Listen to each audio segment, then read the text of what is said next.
here. Yeah. Pop in there. Check those headphone levels. Oh, you brought the Essentia? Of course, dude. Fancy, brother. 2 for $5. All right, dude, I got that water in there. I assure you, it's just water, that New York City tap. What's up, Nick Tilleli? Good to see you. Oh, we're rolling already. Yeah, we're rolling already. You know, I figured that because I watched Get some nice of the and episodes. comfy. So I was like, we he's a guy get that likes started. to jump everyone Absolutely. from the gun. Absolutely. I'm going to put this here. Okay. Kind of slouch back, get yourself a little comfortable. You'll see my position a little bit, maybe like this.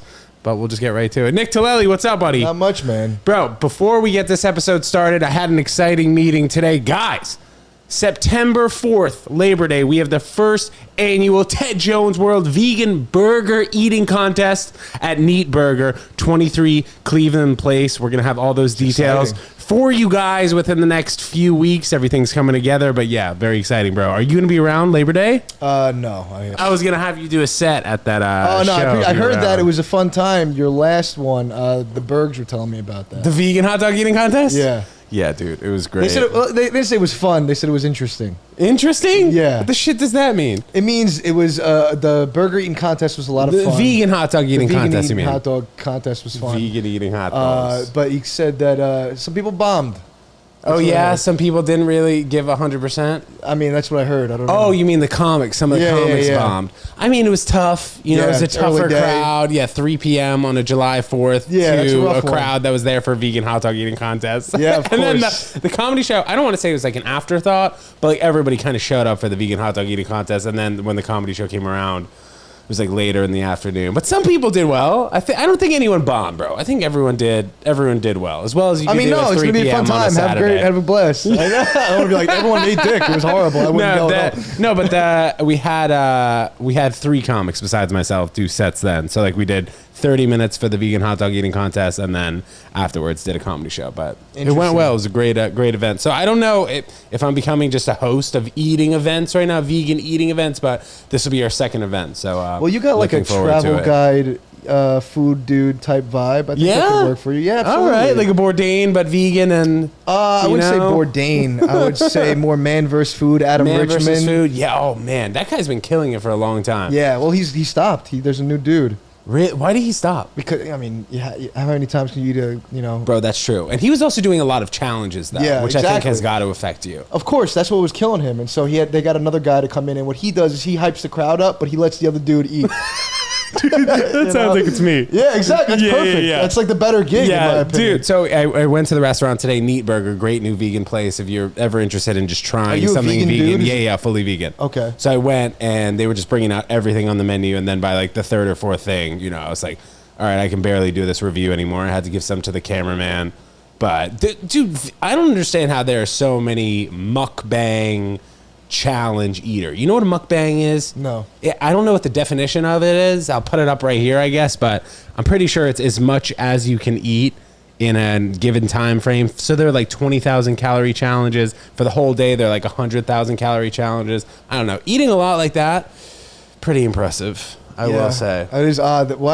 How did you get roped in with the vegan eating contest? So why'd you become vegan? I got a lot of questions about you. Okay, I got you, Truth be told, Ted, I don't remember really meeting you. Bro, the first time we met was at Tobin's show like 2 years ago. You vaguely remember that? Vaguely, yeah. And then I've seen you maybe 2 or 3 times since then. Yeah, that's what I thought. Okay, so I saw you at Tobin's show like 2-ish years ago when things I think were starting to come back from the pandemic. Shows were coming back. That I remember. Saw you, I was like, yo, bro, you're hilarious. Oh, I appreciate that. Thanks, but yeah, you literally probably said that. And I think at the time you were living in Staten Island, or you were just from? No, I'm from Long Island, actually. Oh, shit, my bad. Yeah, okay. Staten Island, Long Island, both islands. They are. That's true. Okay. So I had very invasive jaw surgery about 4 years ago around this time, where it's called TMJ. What TMJ is when one side of your face grows further than the other. So my face is kind of like this. It wasn't that dramatic, but you could definitely tell if you looked at a picture of me, and my smile's a little bit off. So the first person to realize it was my orthodontist, who I hadn't seen in 8 years since I got my braces off. I went and saw him, and he just let me know that he just showed me the dimensions. My face was off a little bit. implied that surgery was likely necessary, or they can do Invisalign, but it's probably going to get worse. So I was like, whatever, we'll get the surgery. And I had no idea what I was in for. Wait a minute, is the orthodontist that gave you braces first? Yeah, and I thought it was like a money Did he grab fuck up play. your mouth and go, no, oh, he you didn't. need to do this? No, he didn't, because I had perfectly straight teeth. It was Okay. just the way my face grew over the Interesting. next X How old? amount of years. What? How old were you when you discovered this? When this is this is like 4.5 years ago. Now, did you breathe? Now, this is a weird. I'm sorry to interrupt, No, but bro, I'm curious come on. about this. Yeah. Were you a nose breather or a mouth breather? Interesting question. I think kind of both. I wasn't in the greatest shape, so maybe more mouth. You know, as they say, in through the nose, out through the mouth. So maybe I was like a little bit more. They say neck mouth fat. breathers create a disfigured jawline. Yeah. So I don't know. yeah. So you're supposed to be breathing like how you're supposed to breathe, and this is, and I've researched this extensively on the Joe Rogan podcast. So trust me, I know what I'm talking Yes. about. It's you breathe through your nose, and what happens is when you're not breathing through your mouth, when you're only breathing through your mouth, your jaw doesn't like create like when your mouth is closed like this, and you breathe through and out, your jaw starts to align with your face, but when you're breathing through your mouth, it's open and your jaw stays agape, and it doesn't create like a structure that's necessary to create a jawline. So is it breathing through your mouth as little as possible? Mm-hmm. Okay. Yeah. So Okay. that's why I was curious about that. Were you a fat kid? Maybe. I was never really. I played on the tennis team in college, so I was Okay. always in shape. And then when I got out of college, like the 3 to 5 years after that, I was drinking a lot, partying, eating trail Doesn't mix. matter. I took you off your thing. Go ahead. No, I'm sorry. well, having the crooked jaw started this whole transformation to where I had my jaw broken in 3 places, had surgery, and the recovery process, Holy shit. bro, is crazy. I'm gonna pop up this picture right here. You're seeing it now for the first time. Yeah, I'm gonna wild. give another one. Yeah. Holy shit. Whoa. Yeah. Holy moly. So anyway, 3 months after that surgery, I couldn't eat anything. You're noticing the signs around here first. Yeah, well- you're gonna have a lot of questions, bro. I appreciate it, bro. No, of course. You're an interesting guy. All good. Thank you so much for that. I appreciate that. So 3 months after, couldn't really chew anything, and I just slowly transformed to eating things that were a little bit softer. I wanted to get healthier, so that was right around the time where I decided that I was gonna go vegan more full time, and then I gave up the chicken slowly, stopped eating red meat, Wow. and then I think the last thing was probably like honey and cheese, no more pizza. So I've been fully vegan probably 3.5 years now.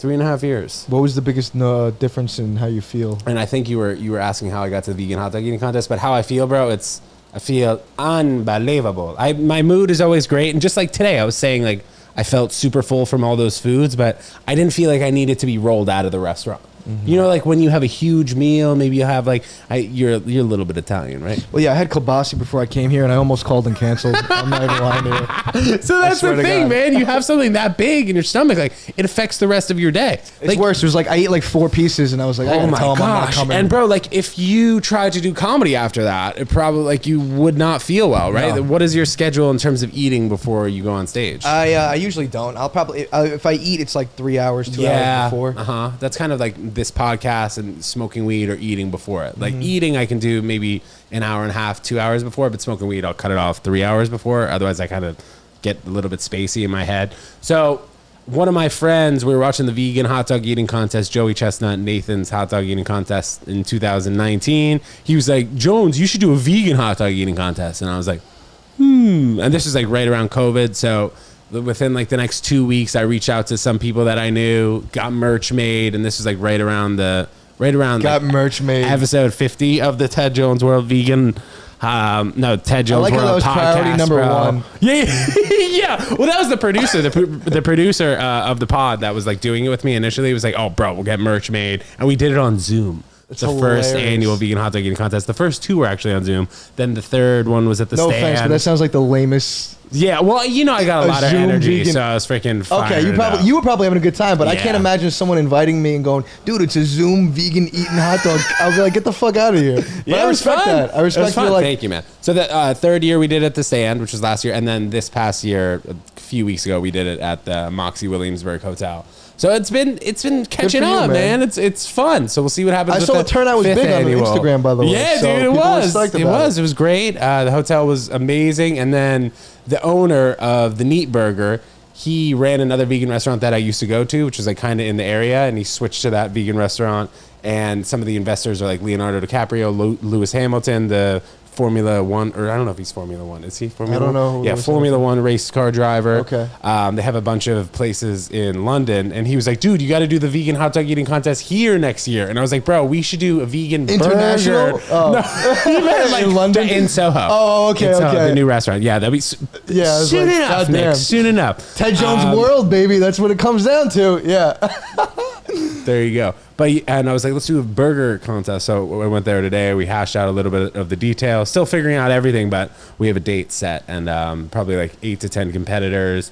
All you can eat, 10 minutes, vegan burgers, and then we're gonna have a few comics do sets. That's why You have a fantastic energy. So I don't know if it's what were you like before vegan, or what kind of person were you? I was always kind of hyper. You know, like taking Adderall to be better at math, or taking whatever the medication may be just to be good at a subject in school, which I really struggled in school. School was fucking tough, dude. I don't know about you, but I had tutors out the wazoo, and I still was struggling to get C's. Like a C, your mind is like this most of the time. Yeah, unless you're focused on whatever. Exactly. That's the thing, man. Yeah. Like when with kids, if you're feeding them Kool-Aid, Cheetos, and they're having turkey sandwich for lunch, what do you think they're going to be like the rest of the day? They're going to be like the Kool-Aid and Cheetos. Okay, Man. we solved that. Yes, now we got the base. Let's talk about the notes. the notes. This is now before you even answer. Yeah. I've seen notes like this. This is the desperate comic apartment where you want it so badly, you need to look at it in your face every day and be like, "It's." I don't want to say desperate. Though, the desperate was the negative word. Yeah, it was negative. That was negative. Let's That's not what I look for a meant. positive word. What's a positive word for desperate? Can we look it up and pop it up here? Yeah. If you can't find it, We got to find a synonym for it. You got a phone, right? Oh, It's what's over that? there. Is that a pocket knife? Yeah. This is just. Bro, that's yeah. pretty like out and ready to go though. A little Well, intimidating, more so than the water already filled up. You know what? Because when you're on the subway, I started doing this during the pandemic. It just started getting dicey, and I let people know, hey, don't fuck around. And half the time, there's no blade. It's just. You know what it also looks like? It looks like one of those garage openers. You know what I mean? And you put it on the sun flip. Yeah. That's It's what I hilarious. thought it was. You know what's funny? I was really pissed. I used to have a butterfly knife. Can I see it? Yeah, absolutely. It's basically like Oh a my box cutter. gosh. What's a butterfly knife? Oh, it has like a bunch of different. Oh my god, dude! Right? I don't know if I've ever Fuck had a around and knife on find the out, pod. boys. Yeah. Well, that's what happens. You need to carry something when you're 5'7". Yeah, You but you're know? strong. Yeah, I'm pretty strong. But, I don't like to fight. Yeah, that's true. I'm mostly because I'm lazy. But, you ain't got time for that. exactly. I avoid confrontation not out of fear, just out of laziness. Yeah, But- bro. Confrontation is just so lame, bro. Like, driving with someone who gets road rage or driving with somebody who blares on the horn. Do you do that? No, and it always annoyed me. It's like when there's traffic and you blare in the horn, like, oh, I was supposed to go. Thank you. Like, I know. Or I when can't move, or idiot. I'm in the front. The light immediately turns green. Somebody behind me. Mm-hmm. All right, bro. Well, thanks for that. Yeah. Oh, I like to. Well, but then I get confrontational only when I feel like I'm disrespected. Okay. So if me somebody too. gives me the beep while it just immediately turns green, You're not gonna go I'm not for a moving. moment. I'm not moving. Yeah. I wait until I get to the chorus of my song and then I begin. Okay. That's how long I'll fucking wait. You grew up in Brooklyn. No, I grew up in Long Island. Okay. Yes, you said that. Where'd you go to high school in Long Island? I went to Farmingdale High School. Farmingdale. in Farmingdale. Is that like exit 50 on the LIE? No, that's further down. I'm like exit 44 S. Oh, I was close. Near Yeah. Smithtown?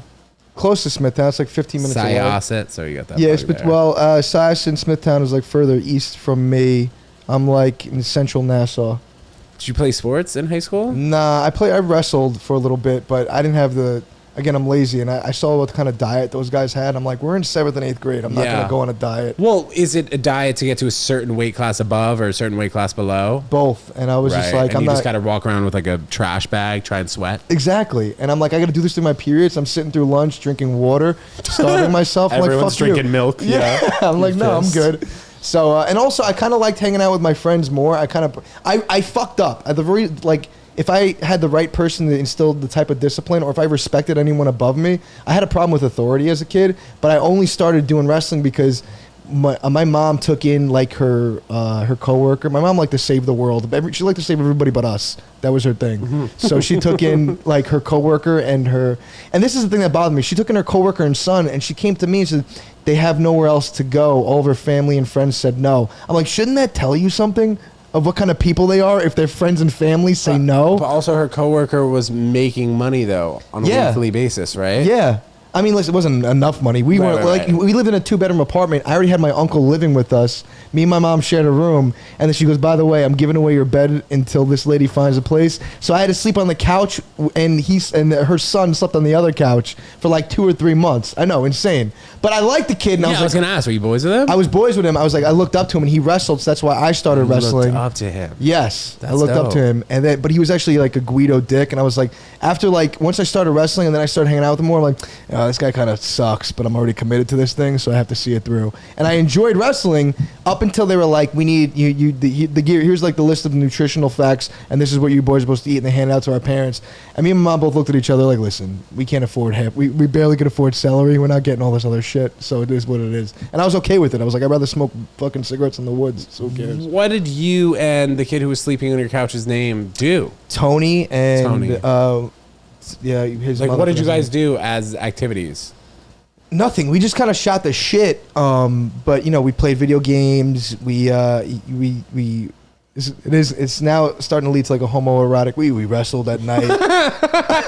Play video games till 2 a.m. Yeah. with headsets on, just you two. Exactly. And yeah, no, he was a cool kid, but he was. I remember his girlfriend was very attractive too, and I associated things like that. I was just like, oh, okay, you wrestle, and then you get a hot girlfriend. Like that's how I looked at it, Bro. up until I started, and I was like, I'm not. But I'm mad that I didn't stay. If I stayed disciplined, I would have been in way better shape. I would have been more disciplined as I got older. I didn't have to get that shit when I was like 19, 20. Yeah. So that's my only regret. You think you would have gotten a college scholarship to wrestle? I probably would have got a call. I was pretty good. Really? I was pretty good.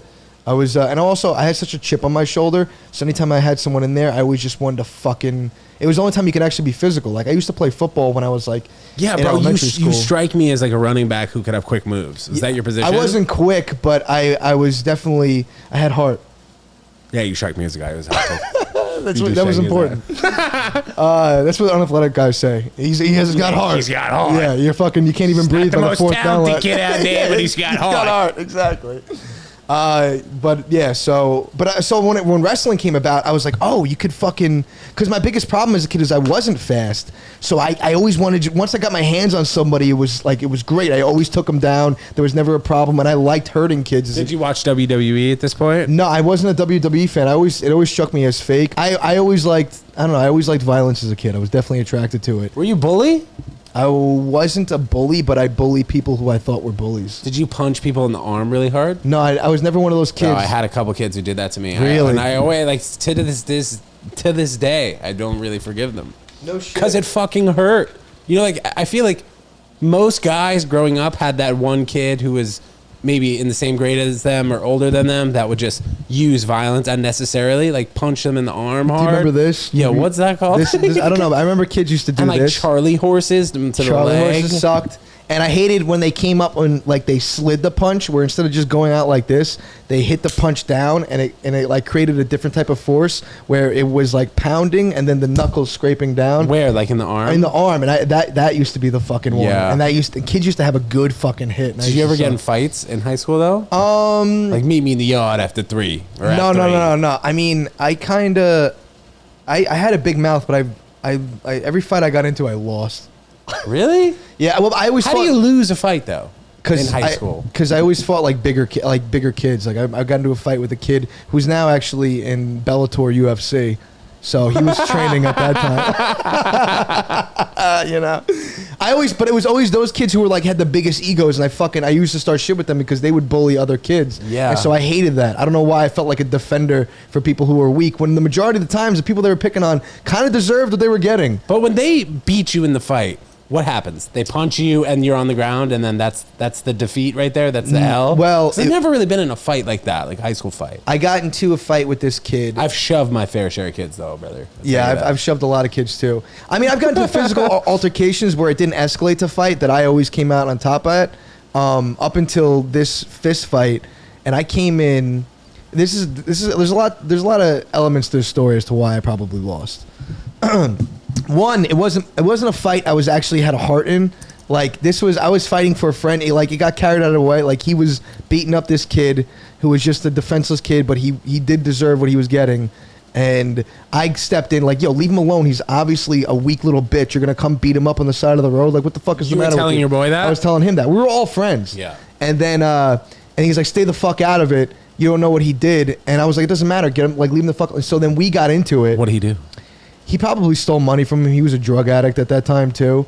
And so it was just like, there was some stupid shit that was going on. But he also, it was weird. It's like, I don't know. The kid, Tommy Hendricks, he was a problem kid, but I always liked him. I don't know why, but he was like a weak kid, so I just felt like, you could kick his ass. There's no point in doing this. That was my whole perception, and then it turned into a thing between me and him, and then it just kept escalating. And I remember I was actually like grounded at that time, and I just ordered Chinese food. I ate it, and then he was calling me out. I'm like, fuck it, I'll meet him. So I left with a full stomach of Chinese food.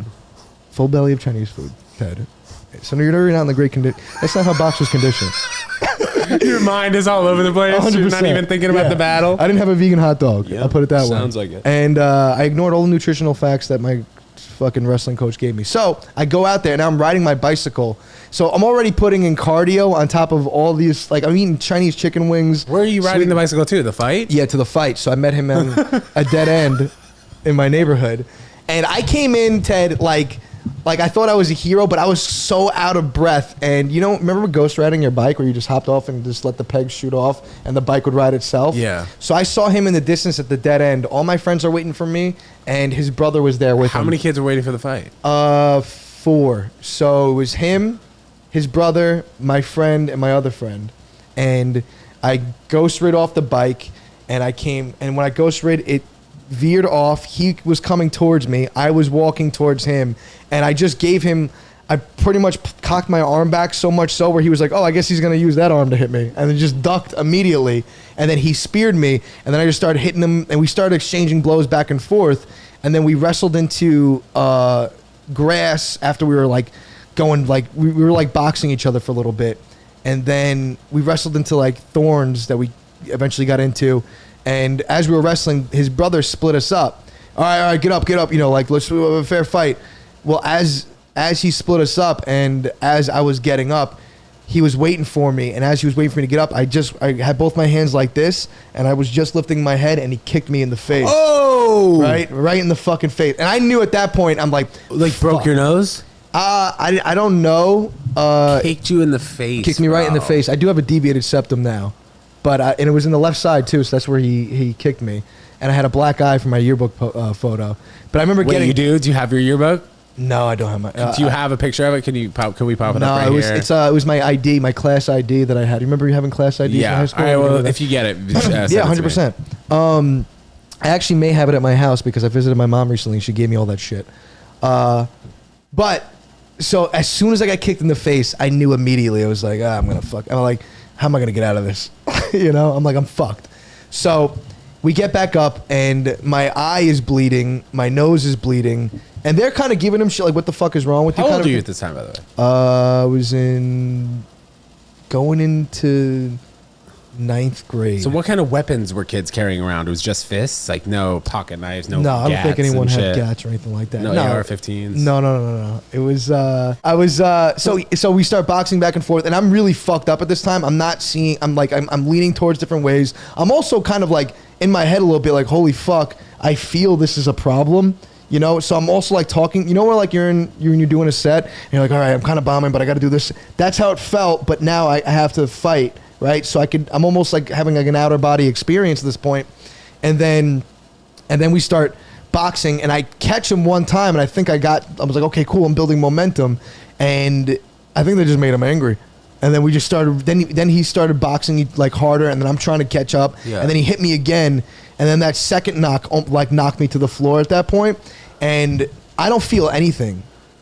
All I remember is him like he's on top of me just pounding and going, say you're done. And since I don't really feel it, I don't understand the severity of it. And I go, no. And he goes, boom, boom, boom, boom, boom. To your face? Yeah, say you're done. And now I'm like, I have pride. I'm also going into 9th grade. I have 2 of my friends witnessing me get my ass kicked. Right. I don't have it in me. Photos are fucking tomorrow. Exactly. Yeah. And I have both and it's like I can't even I have no control. I felt like I might have had a concussion at that point. I didn't have a Long Island accent until that happened. But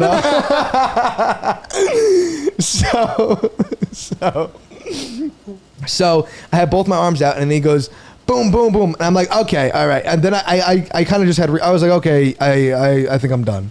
And then I guess for good measure, he goes, boom, boom, boom. And I go, no, I thought I was pretty clear. I'm ready to stop this now.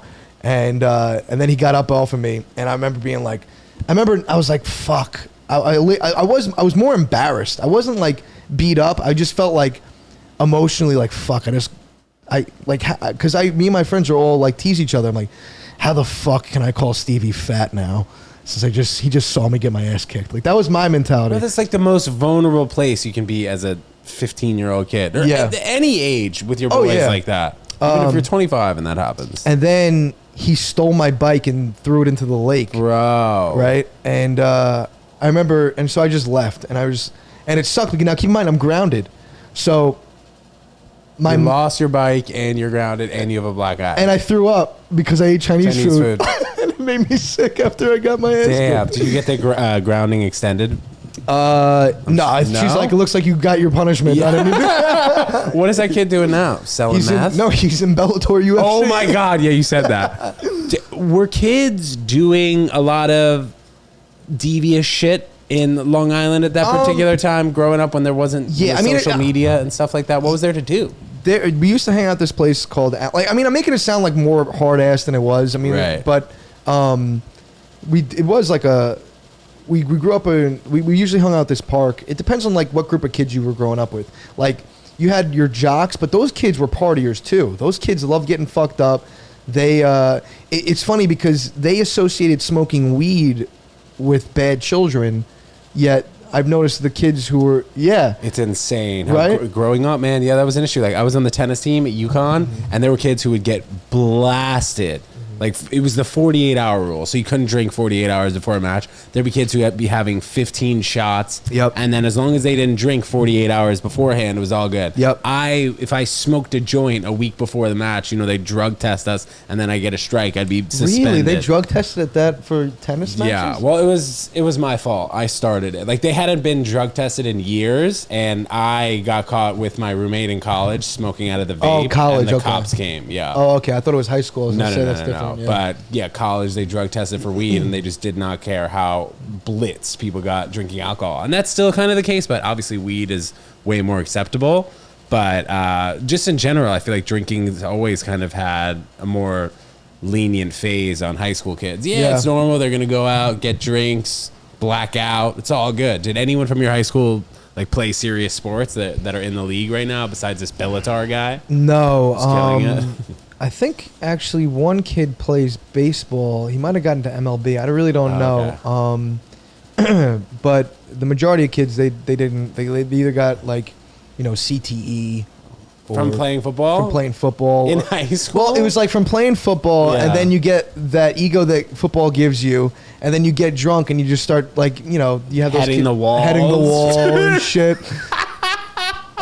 And you had those kids, and you're like, you can't really determine if it was football or the fact that they would get drunk and slam their heads through plywood. You know what I mean?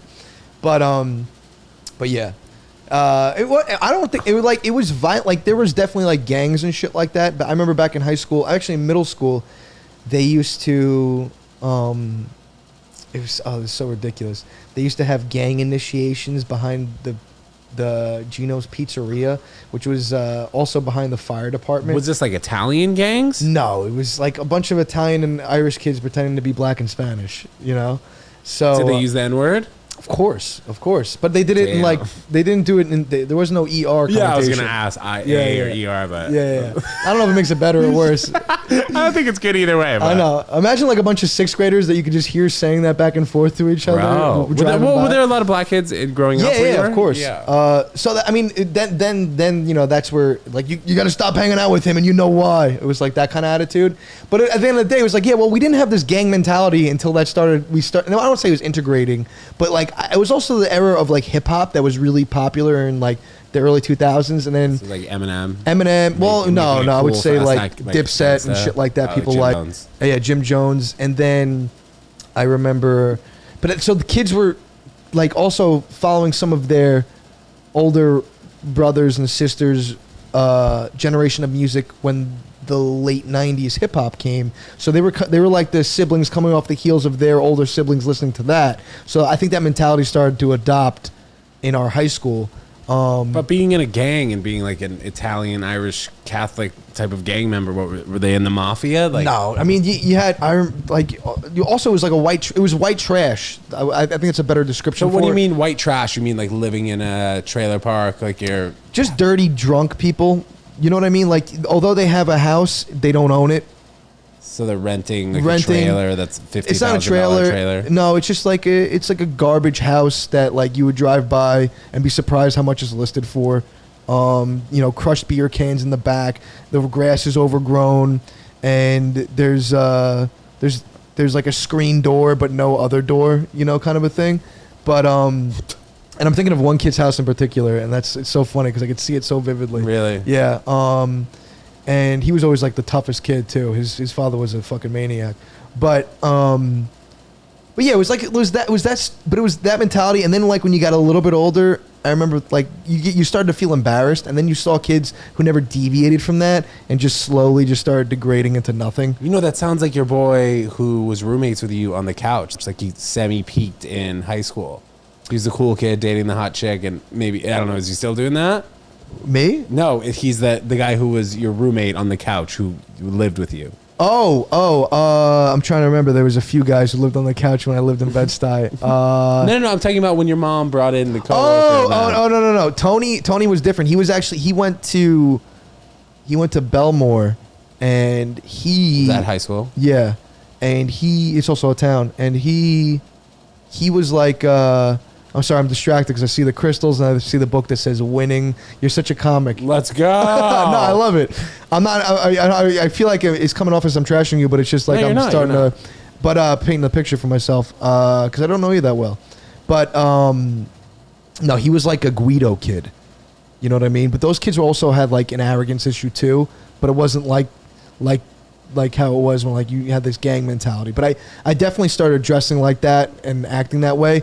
But I felt myself like, you know, you had that teen angst. I felt like that was like my emo phase was going through that. But it didn't last long. I think actually I got my ass kicked and I was like, okay, I'm not this guy. You know? And do you ever go to jail? No. In a fight like that? No. Do kids from your town go to college, really? No. Like what was the percentage of people who were going to college that graduated?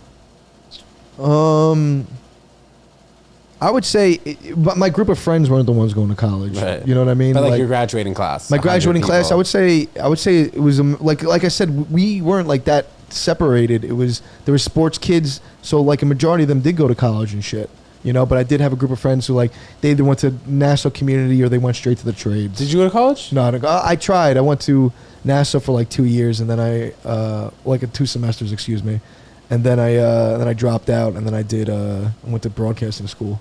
So how did the thought of getting into comedy approach you? Were you just always kind of into comedy growing up? Yeah, I mean, watching stuff on TV.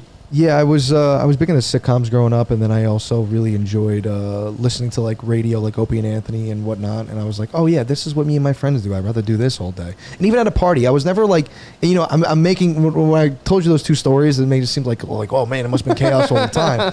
But it wasn't like Euphoria High School. I was just like, oh my god, R.I.P. to that kid. I know, but are we that surprised a little bit? No. I feel bad saying that I'm not surprised, but his whole character, I feel like he was like that even during interviews. Yeah. You know, like that was actually his house. They shot it in. No, I'm fucking with you. Oh my god! I thought that scene where she had that bug out. You remember? Yeah. When Zendaya had that bug out. If you guys haven't seen that show, Euphoria, I suggest you watch it. If you're into semi-dark drug shows, it was entertaining. I'm not gonna lie. Yeah, great. She's a great actress, but R.I.P. to that guy. I don't know his name. I forget his name. Then there was like an element of that in high school too. Like it wasn't obviously not as dark as that, but there were kids who were strung out like that like we know, like that were just like. What were they taking? Ecstasy. Ecstasy, like during school? Yeah, there was this kid who overdosed on ecstasy. I'll never forget that. And then they arrested a kid I knew. What's up? The dealer? Yeah, they arrested the dealer. And then I guess like they did this purposely. We were all in the high school cafeteria for lunch, and the police walked him in front of the whole cafeteria of the school. Like that was Definitely. the exit's the other way. You Yeah, had to like dude. take a little circle lap to just show If us. they could have, I'm sure they would have vlogged it for their police Yeah, department. I believe it. I believe it. But yeah, that was like what it was like growing up. It wasn't that severe. But wait, then before we go into more of that, Yes. it's funny. Even when I talk about Long Island, my accent gets a little heavier. It's so talk fun. about it. Yeah, it's wild times. So I spent a lot of time actually in Long Island through all those towns. That's how I kind of know the LIE. Oh, just okay. playing tennis and traveling to Port Washington, Glen Cove. I'd spend Friday night, Saturday night playing tennis tournaments there. So that I kind of got a good gauge of people who like went to Belmore High School, all over Long Island. Were you that Played good, a lot huh? of tennis. Yeah, I played tennis at UConn. No shit. Wow. So I took it very seriously because I went to performing arts high school for tennis specifically. If I needed to go to Florida on a Friday in the morning, they'd send me all my homework Thursday night. I could take a test when I get back Monday. Wow. So it was pretty special, So what happened? I'd say. I never was going to go pro. I just didn't start early enough. Okay. But I always kind of had my sights set on college tennis. Or maybe for maybe when I was like 14 for a little bit, I thought I was going to go pro, but it's just so damn competitive out there, dude. Yeah, I believe that. Yeah. Well, and also, wait, how old were you when you started then? Tennis? Yeah. Seriously, probably around 13. I had been And playing. that's too late, huh? Dude, I had been playing in the summers, like at day camps when I was 8, 9, 10, 11, 12. And I was always a good athlete. So for me, it was between tennis and baseball to take Yeah. seriously. I won MVP in my little league here in Manhattan when I was 12. And then that same day, I went to tennis camp and I just decided that I didn't want kids missing pop flies in the outfield, kids striking out. I kind of wanted everything to be on my back, so I Yeah. decided to pursue tennis. Oh wow! fully. So you didn't trust other kids? You weren't a team player then, huh? I think I was, but I was just sick of people fucking up, Gotcha. and it wasn't my fault. Like I'd much rather if I'm gonna double fault, if I'm gonna hit in the net, if I'm gonna hit it out, it's all your boy. So were you one of those kids who like throw their mitt and be like, "Fuck this"? Maybe, but I really was a good player and I won Yeah. MVP, so I tried to be a leader. But ultimately, like if there was a pop fly to right field and I automatically knew that it was dropping, I was like, what is going on here? Like I have to strike everybody out. I have to walk kids. It has to be a ground ball to shortstop. Otherwise, it's not getting out because in the Little League in Manhattan, not every single player was like a star player. It was kind of like you had those fringe kids that were just playing because they lived close by to the baseball field. Yeah.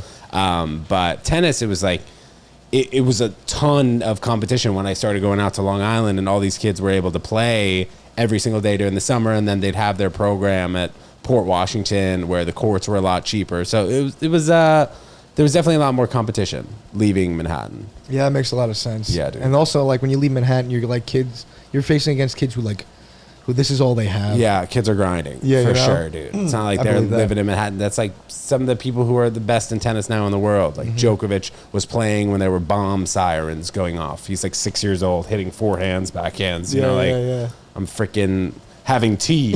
No, not actually, but you know what I mean. Like growing up in Manhattan, it's just Yeah, different. You don't Ted, hear your those flaxseed alarms. crackers are ready.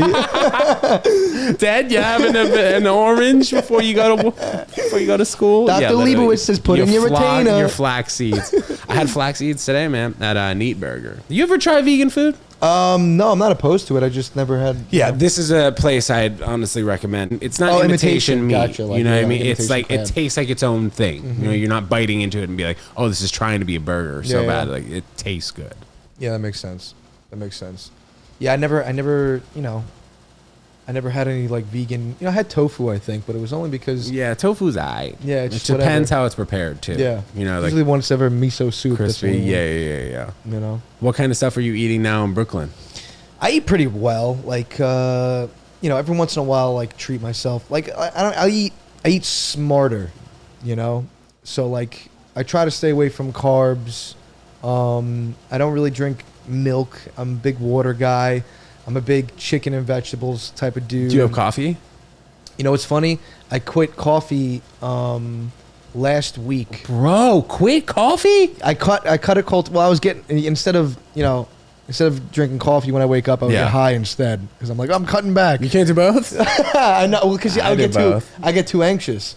So I'd be just be like, oh, like on like my teeth grinding type. So I was Okay. just like, and I'm straight black iced coffee. Yeah, me too. Drinker, for years.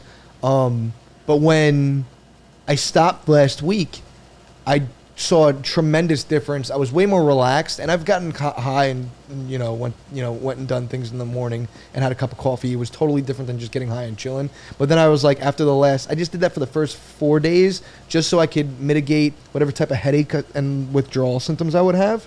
Withdraw from the coffee? Yeah, you never had coffee withdrawals? I don't know. I think I've given it enough time. I would argue. I mean, I would argue it's worse than alcohol, but it's like you have a headache inside your head where you don't feel like a normal headache where it's like inside. You can feel your eyeballs. For like you, a pulse for moving. you, how many days did it take for you to start getting withdrawals? It would be Since 2 you're days. only like a weekend. 2 days, but okay. So let me clarify. So I did that for the first 4 days, and then Friday, Saturday, Sunday, I just woke up and didn't even smoke weed for those 3 days. And then yesterday, I didn't need a cup of coffee, and I felt fine.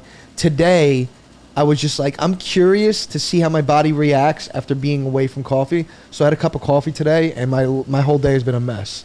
A mess? A mess. And I know, I was like, okay, this is not doing well for me. Because I've heard, I don't know, like on TikTok, I've seen a guy being like, I didn't drink coffee for 3 months, had a cup, and it was the most euphoric thing he's ever done. No, it wasn't that way for me. I felt like I don't know, like I was glitching. Like I was so kind of like amped up for no reason that I didn't even. Well, what kind of have coffee do thoughts you to collect. usually drink? So I usually have a black, But you make it at cold home, brew. or you get it I go somewhere? I go out to a spot. Black cold brew from a spot, I feel like, is the strongest coffee you can get. Yeah, so I just got a black ice small, just to I figured that's like better than what I used to do, and I got extra ice, so it's watered down. It's still $20. And I still, yeah, exactly. Same amount of money. It's funny you say that. They actually add more money when you ask for extra ice. Like, you're a piece of shit, bro. Yeah. But yeah, and I felt like I was glitching. I just felt like I couldn't gather thoughts properly. I'm still kind of fucked up about Yeah, it. so right now. what's the thought process now? I don't. No weed, no coffee? Is that No, definitely weed. Yeah. I think I'm gonna need weed. I don't drink either. I don't really either. It's been 3.5 months since I had my last drink. I'm not really keeping Yeah, you're not trying. track of it, but it was just kind of the last time there was alcohol around. I've been to a wedding since then, and everybody around me was already 2 or 3 drinks in before I started even thinking about, maybe I'll have a drink. But then by that point, I'm like, am I going to catch up to them? Am I going to have one drink? I'd rather just not drink. Mm-hmm. So that's kind of where I'm at with drinking. Yeah, I just stopped because I was getting tired of being hungover, and I never felt like it was doing anything for me. Sure. And Well, did it ever loosen you up in social situations? Because that's really what a lot of people will do in terms of like dates, maybe, or meeting people.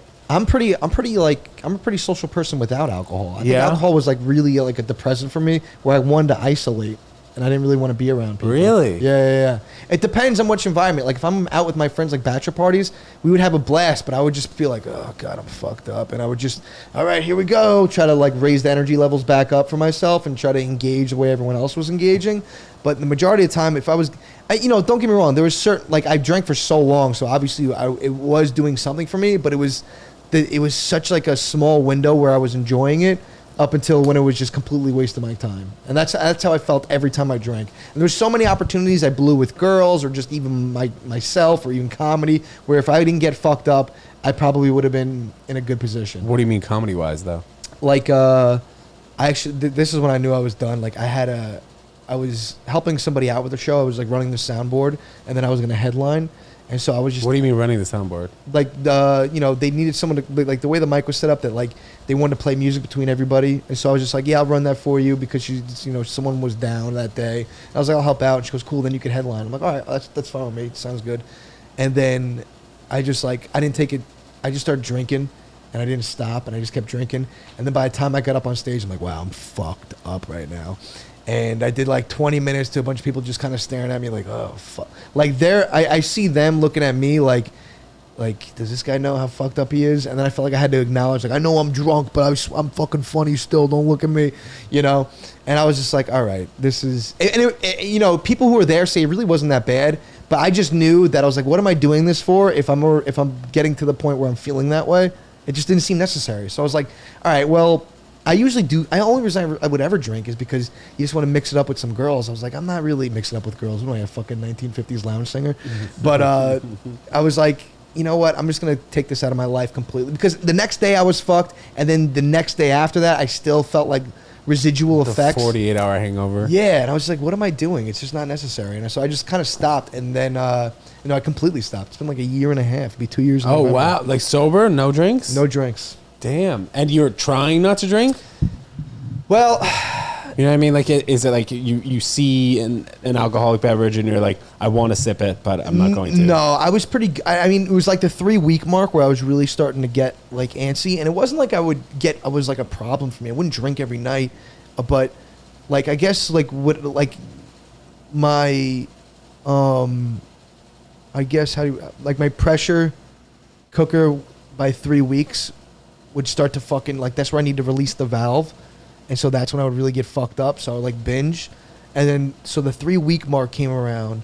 And that's when I really started to feel like, fuck, I really want to drink right now. I'm dying to do something. I felt anxious. I just felt like I needed, like I'm wasting my time. I don't know. I just felt, I had a bunch of feelings. And I knew it was like, usually at this point, I'm getting fucked up somewhere. I'm just like chilling. So I didn't. Instead, I just went to a friend's house. We smoked. We talked some shit. And I was really anxious. But after I got past that 3rd week, and then into the 4th week, I was like, oh, I have no desire to drink whatsoever. How many days a week were you drinking before that? I would say maybe I would drink once a week, and then I would get fucked up like I said, every 2 or 3 weeks. I would just get like back to back. But you know, Friday, Saturday kind of drinking. You know, it wasn't even like I was, like I said, I wasn't drinking throughout the week. Yeah, it's so crazy because even in being in comedy, the currency sometimes can just be free drinks. Yeah, of course. I know. Like that's a huge part of it. Well, a good thing about comedy too is that everyone I know is fucking basically sober. Yeah, dude, it's crazy. You know, like I feel like 15, 20 years ago, there were so many more comics doing cocaine before they went on stage and then drinking afterwards. But I'll tell you the truth, I've been thinking about having a drink again for my 30th. Yeah. Just because. When's that?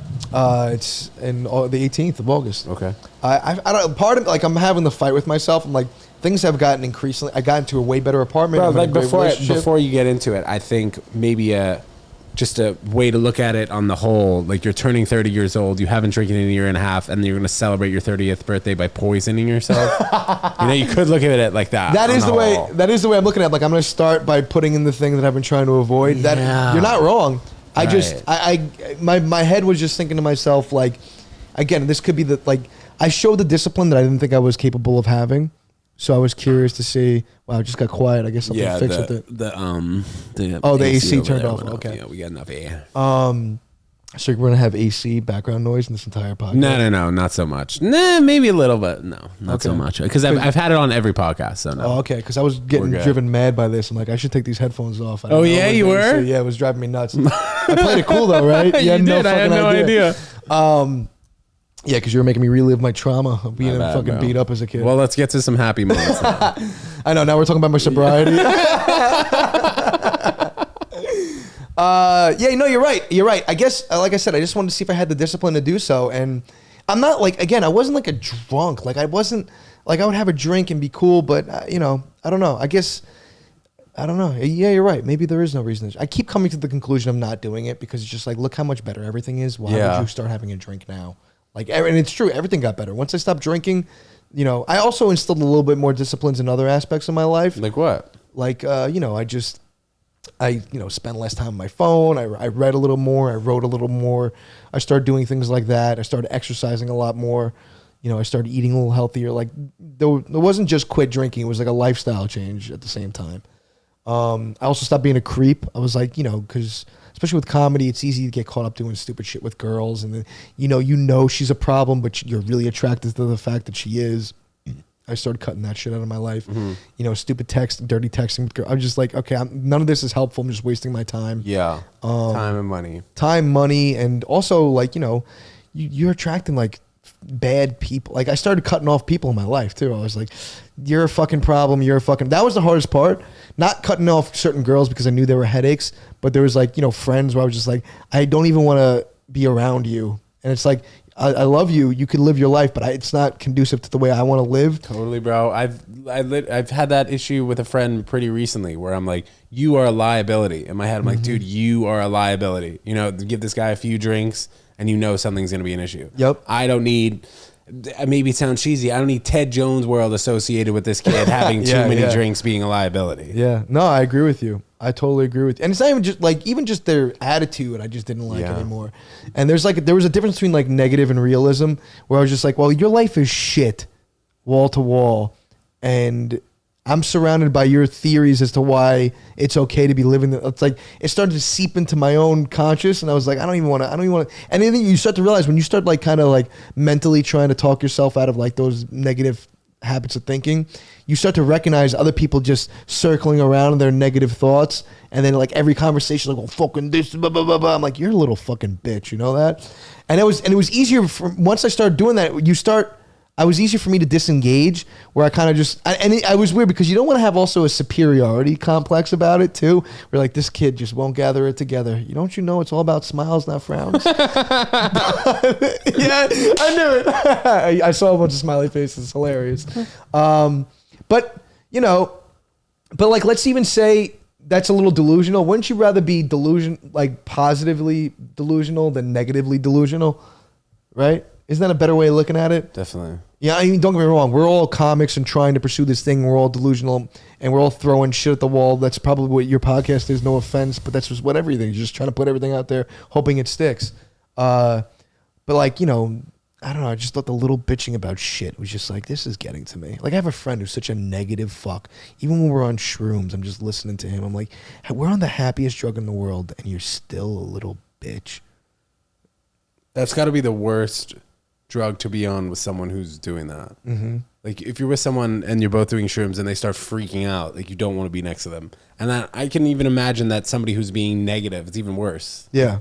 Yeah. All about positive vibes. Like what kind of things? Me? Oh, well, I don't know. It's little things. Like, I also try not to disassociate from reality too much and be like, it's like, no, it's all going to work out and everything's fine. It's like, really? Well, she caught you cheating, so I don't know how, like, I don't want to have that kind of delusion, It's like, oh, it all works out. These are the things that are owed to me. Like, you see some of those positive affirmations that people read, or, certain people's aspects of thinking when it comes to manifesting. Like, I feel like that's got to be taken with a grain of salt. I just try not to let, like, I have a big, like, with that whole situation we were discussing when it comes to the person behind you beeping when you're on the green, like, that would consume my fucking day. And like, I would just look at people and I would try to catch eyes with people as I walk. Like, let's have a fucking problem, And I was like, okay, we can let go of that. Like, I was such at like 120. I was like, if I just start driving at 70, 80, that's a better coasting, And because part of you also feels, and this could be my own delusion, is that you feel more like you're aware. As a comic, you want that little agitation or awareness where you kind of feel everyone around you, because it's helpful for when you're on stage, and it's helpful when it comes to material, because you're letting everything and you're breaking things down. Relatable. Yeah, 100%. So I think sometimes when you open everything and you're feeling everything, you kind of have like a little bit of a negative just to create some digs to make things funny. So I don't know. I feel like I'm talking in circles at this point. I feel like I'm losing my point. Did you have a lot of support from your family and maybe friends stepping into the comedy game? Or not so much? I think my friends, I mean, they know me as a kid who was like, I was never going to, like, their opinion just didn't matter to me, But my friends all came out to my first show. You actually know, yeah, 2 people I'm still currently friends with, and 3 others who were just there for a good time. Then it ended up, by the skin of my nuts, I ended up having a good set, thank God. Yeah. But it was a bringer. Yeah, I was going to ask, yeah. But so no one's ever really, I felt like, when people break your balls, but you're like, he meant that one. There was shit like that I would get. But I just so didn't care. Like, I just didn't bother me. I was like, because to me, I thought, and this is my mistake at that time, was I was looking at them, I was like, I think you're fucking up your life. I'm like, you're doing this, that, and the other thing. Why thing. Is that a mistake? Well, because it's like, they're fucking up their life based on who? But you're thinking that you're doing something better and realizing that they are not doing something better, correct? Yeah, but who's better for who? Better for them or better for me? Well, they probably don't think it was probably better too, but they're convincing themselves that it was better. That's what I told myself. But as I get older, I'm like, not everybody wants to live the lifestyle we do. A lot of people are kind of content with just doing that and like because they're getting benefits that we're not getting. So it took me a while to recognize that. Now, don't get me wrong, at that time, and there's still a little bit now, I'm like I can see people, I'm like, you're starting to realize you fucked up. Look at you trying to start a small business. You know what I mean? But I don't know. So I had people support me. My mom was just happy that she just seen people around me who were like really fucked up, like drug addicts who were overdosed. I went to so many like funerals and shit like that. So I think she was just grateful that I wasn't a scumbag in any way. So she was like, "Go ahead if you have comedy." And she was also a single mother. My parents got divorced, so she was just grateful to see me pursue something that I wanted to do because she never got the opportunity. Some of your friends overdosed when you were in high school? Yeah, well, it was like right after high school. That's when people started to really drop. Fentanyl became a problem. Damn. Yeah, but Was it through the cocaine that the fentanyl became an issue, or No, just straight fentanyl? they were doing like heroin and shit, like or Xanax that was pressed with fentanyl and something else. And What's it? So people would opt for heroin, but the cheaper alternative is fentanyl. Well, no, I think the way that it comes about is drug dealers make more of a profit because fentanyl is cheaper. So when they sell it as a product of heroin, they're making more money. So just like cut Yeah. it. Same thing with Xanax and shit like that. But yeah, so again, my mom was just kind of like, my family was just kind of grateful I was doing. I mean, my mom, I don't know how much my family came. It wasn't until years later when they saw me and, they see how fucking great I am. Ted. Absolutely, dude. That they were like, okay, I guess he worked at it at least. It wasn't just a facade, right? No matter what happens to it. So what's coming up in the future? Rest of the summer, fall? You got anything exciting coming up? Dates? What's the deal? Are you doing hours yet, or what? I'm doing I know you're half featuring. hours. I'm doing half hours, great. which is cool. I like doing half hours a lot. Small goals for me. I just want to keep making. I just want to get better. Like I don't really care. I mean, obviously you want to be your day job. That's the ultimate goal, right? And by day job, you don't want to be also just doing bar shows all across the country. You like to have a following that keeps you comfortable. I don't know how I would feel about being super famous. There's people I think that I would like to emulate their careers, but I also don't want to feel like if I'm 50 and 60 and become less relevant, that's where the time I really want to struggle with money. So it's weird. We're in a weird game where you need the notoriety to retire. Isn't that crazy? So, those are things that you don't really think about when you're 19, 20, 21, shooting yourself into this, whole business. And then, you start getting comfortable. You start finding, that's the thing too, is like a friend of mine said this, is like, we're just living the dream our 16-year-old selves came up with, and we're in our 30s now. Which is true. Yeah. But, so, to me, it's just like, I'm going to try to maintain, a healthy lifestyle while trying to get better at comedy. Do you have other avenues that you'd like to pursue with stand-up, including stand-up? Whether it's like sketches, touring. Yeah, I would definitely like to tour, but that's associated with stand-up, I guess. I really I've loved radio my entire life, but Yeah, dude. You've been very great on this podcast, I will say. yeah, I went to school for this. You're great. I was on a radio show for a year too. Oh yeah? Yeah. I had a show at University of Connecticut TV. Oh, yeah? Did you do film? Like you filmed it also, or you just Yeah, did it was a television radio? and radio studio that played on DirecTV. Is it on YouTube? Can we find it? Yeah, you can pull it up. Live from Studio 6B was the name. They might have deleted everything because I had a bad falling out with them. Live from Studio 6B. Hopefully, if it's on YouTube right now, we're popping up a screenshot Yep. right here. Beautiful. It's a right-wing Republican station. Nice. And that's why I left. I was like, damn, guys, you're even getting me like, whoa, let's fucking tone it down a notch. They were too much. I mean, it wasn't like even that I felt that their politics was too harsh. I don't give a fuck. Like, I couldn't talk about Mitch McConnell's decision-making process for an hour every day. I just couldn't do it. So, and they were all older guys, and I know my, part of the show was to break things up and make it entertaining, which I know I fulfilled my job at because they were upset that I was leaving.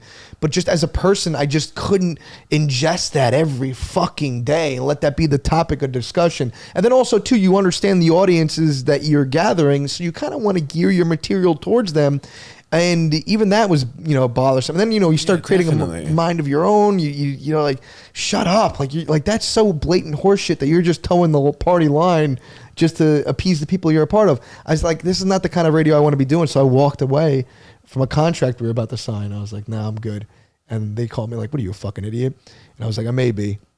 And then I got really stoned one night, and I was like, did I make a mistake? So I sent a text message saying like, blah, blah, dude, you know what? Maybe I want to come back, blah, blah, blah. And then I sent it, and then an hour went by, and I was like, sorry, dude, I was really high. No, I'm good. Oh my God. Damn. Yeah. Dude. And then I'm sure that didn't make me look good, like also too, where he's like, oh, he's fucking high. Like it was easy for me to be like, look, he's stoned, he's getting all this shit. How long were you at that job? For a year and a half. But I also, it was during the pandemic. So it was right before everything was going to close down. We just found out about COVID and things were starting to get a little serious in New York City, that they called and be like, we're getting our contract back. I'm like, oh, this is convenient timing, because you could feel the hostility building for both parties. What does that mean, by the way, getting your contract back? Well, because they were an independent studio, and they were a film studio. So if they were like, I worked for the radio station upstairs called JVC Broadcasting. JVC Broadcasting did stuff like La Fiesta, Party Station, shit like that. So I was a board op for those guys. I also worked for LI News. LI News was obviously Long Island News radio station, and they gave me a segment. Well, someone got fired, long story short. What station was that, by the way? Like 1017, 103.9. Okay. LI News in Suffolk County. It would only play in Suffolk County. But it was cool for my mom because she worked in Suffolk County, so she got to hear me on the radio. But it was only, once someone got fired, the guy who I owe a lot to, his name was Jay. I forgot his last name. But he was a good dude. He came to both of us, and he also gave me a job. He was a good dude, so I couldn't hate on the guy. He came to us and was just like, what do you guys want to do? And I was like, I want to be on air. And he goes, okay, I'll tell you what, why don't you make a minute clip and we'll play it. So it was he said that one week Hillary Clinton lost the election. I made a minute clip making fun of her for losing, and it was only 1 minute, and he played it every half hour throughout the show. That's how much he enjoyed it. Let me ask you this. Do you have that clip? You know what? Can we pull it up? I think yes, it's on SoundCloud. Please. I would love to pull it up. Donald Trump is now the president-elect of the United States. And you know what? I got to say to all the Hillary supporters out there, I'm happy you guys handled this in a very adult and mature manner. This is be a joke. I cannot believe this is happening. I'm literally about to kill myself, and I'm not kidding. Oh, that's right. They threw a tantrum and continued to protest within the week, which is fine, and you're right. Here's one protester explaining exactly why he's out here. I was angry in the beginning, but now it's just sadness, kind of like confusion now.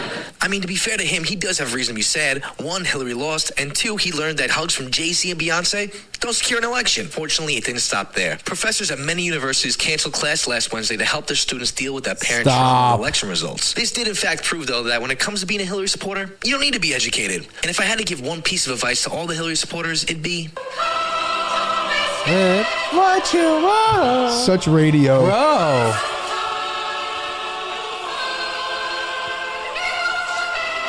Well, that's my take. I'm Nick Tilleli. Bro, that was excellent. Yeah, it wasn't I got bad. little chills from that being so good. Wasn't bad, but you know that And yeah, you're right. So radio. Like, I know, it's right? just like straight out of the box. Straight out of the That's box great. radio. So you sped that whole clip I sped that whole clip up. to what? I don't remember. 1.25? I just kept synthesizing it until it 1.5? got to a minute. You know what I Yeah. mean? So you just like you kind of play with the knob until it got to the point that it needed to. I mean, I do Adobe. I don't know what it was now. Okay. It was Adobe 1.5. Okay. Yeah, so it was like the old one. So you got to like kind of you did it manually. It wasn't like I picked anything. to Yeah. do. So You have any aspirations of starting a podcast or getting back into the radio I don't know. game? Everyone asks me to do it, but I just feel like there's so much shit out there. There really How do you is. mean? Like I don't know. Just not that there's like, yeah, there is shit podcasts, but I just feel like maybe it's just me. I just feel like, and we're in comedy, so our algorithm is built to just be inundated with all just two people on the Podcast couch. No clips, offense, but like that's what everything stand is. out, I'm just man. like, is that even interesting to anybody anymore? And then you go to yourself, okay, am I gonna be like, no, what I say is interesting. You got to Yeah. follow me. Fuck It's like, yeah, dude. are you though? Yes. If you're asking me, yes. Yeah, Fuck yeah, dude. because you do all this. Yeah. You got to believe that. You know. Well, that's also part of being interesting. Believe in it. Yeah, And doing it for a long enough time. Not to shoot down your dreams. I believe. No, in you're Ted not. Jones You're World. not. Don't worry. And I want a fucking Don't worry. T-shirt before I leave. What kind of t-shirt? One that fits. Vegan hot dog eating contest I t-shirt? want a Ted Jones World T-shirt. Well, Bro, they're all Ted Jones or whichever one you want. What's the vegan hot dog one? Different. We one? gotta get you at that. I'll get it right now. Hold on one Yeah. second. Nice. This is great. I appreciate Look at that, dude. Gift Hell yeah. on air, man. Okay, everyone. Guys, thank you so much for listening and Wait. tuning in. Nick, what's We up? can't leave yet. Yeah, what's up? We gotta tell me what's going on up here. Which one? Did I nail everything about that? What's Which going one? on with all of them? Yeah. It's all positive reinforcement. It's all positive reinforcement. All positive. Okay, that's all my questions I had. So I got anything else from you? Are you Go ahead. enjoying comedy? Yeah, I love it, bro. Yeah, you love it? I love it. It's obviously, it's a day-to-day. Sometimes you wake up pissed, but I'd rather wake up pissed about maybe a bad set the night before than wake up pissed because a coworker didn't answer my email. You know what I mean? 100%. So it's a different kind of piss. Yeah, I agree with you. You know I feel what I'm the same saying? exact way. Like I have no regrets whatsoever. None. I don't think we can in this game. You know what I mean? Nick Tilleli, thank you so much for Ted coming on the Jones. podcast, brother. Thanks for having Before me. we get out here, man, we're going to pop up your Instagram and please let us know where we can find you soon in August, September. Let us know what's Gucci. Comic strip. Follow me. I'm at the comic strip every other Friday and Saturday doing the 8 and 10 p.m. shows. Check me out. It's a great venue, great club. And yeah. Nick Tilleli, thank you so much. Guys, thanks for tuning in, listening, and we'll see you next time. Peace.